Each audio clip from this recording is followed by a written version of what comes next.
Hey guys, Austin Cook here at the Tintstitute. We're talking about Suntek's new black PPF. And I gotta tell you, this stuff is crystal clear as far as the lack of orange peel. Now, one thing you have to understand is when you're getting into these colored PPFs, you do actually have to wrap the corners. Whereas with the clear PPF, you can get away with notching the corners. So I wanna go over in this video how we get a wrapped corner with PPF. You can see here, I've squeegeed up to this area.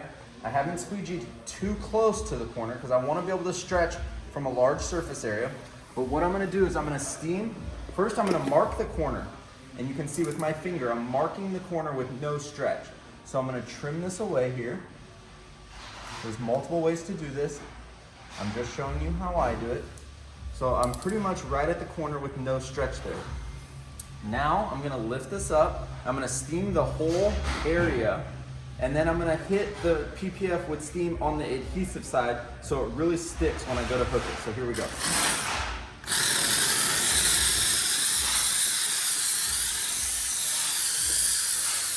I wanna stretch as much as I have to, but no more than I need to.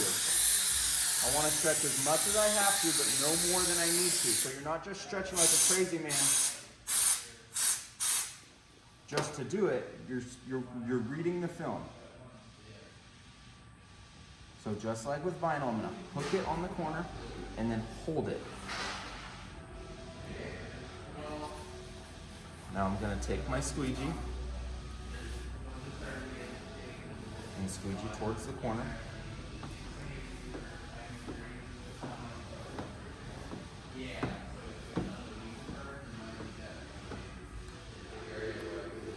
Guys, this is crystal clear. I mean, as I squeegee, I'm just looking at myself.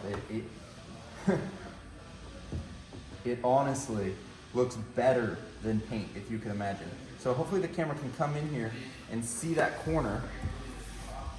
And it's wrapped all the way around, meaning you're not gonna have any of the original paint color showing. So hopefully this helps. If you haven't already, call and get a sample of Suntek's black PPF. I have no doubt you're going to be satisfied. Thanks for watching. We'll see you on the next video.